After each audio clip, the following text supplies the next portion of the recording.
When the offense is under center and the defense sees the quarterback turn his back, the defense doesn't know what's going on. Boom, I take a snap, boom.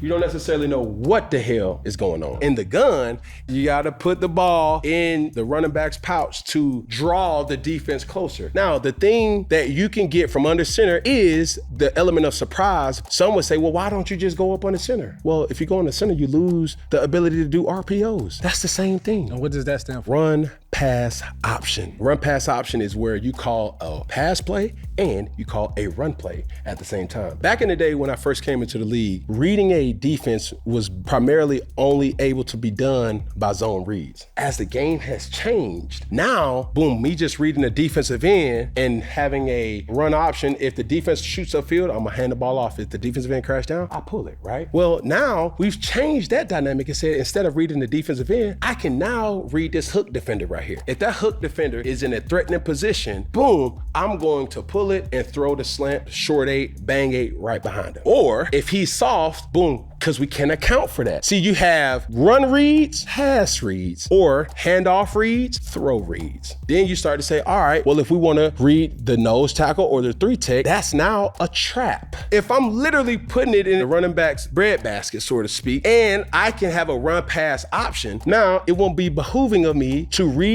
a nose tackle or a 3-tech if I'm doing an RPO. Those type of zone reads, so to speak, can happen, but it's all run. So I hand it off reading the nose tackle. If the nose tackle come at me, I hand the ball off. Now, boom, the same play, the nose tackle takes the running back, then I run. We've seen Jayden Daniels be able to do these type of things. So Cliff Kingsbury's philosophy is, yes, we want to be able to attack the defense with the element of running the football by way of RPOs. Some would say, well, put Jayden Daniels up under center in a more conventional and traditional offensive style, but that's not who Cliff Kingsbury is. But you can't do any RPOs when you're down by 10 points, when you're down by 17 points. Why? Because in order to be effective, you still have to have the element of the game where the defense thinks that you're gonna run the football. Now, when you read in this coverage, in this RPO, when you got the ball in the running back's breadbasket, how much time do you have to make the decision? To give it off to the running back or? Half of a second. When you come to the line of scrimmage, bro, you identify body mannerisms. If he's leaning like this, but his eyes is over there, he might as well just be backing up. Backing up means going back in the coverage. Going back in coverage. Now, if he's far, but then at the snap of the ball, he shoots down, that's almost like you pulling it and throwing it behind him. And you only got a millisecond to make a decision. It all comes down to Cliff Kingsbury's plan to protect Jayden Daniels, and it has to be a stout offensive line and an effective running game.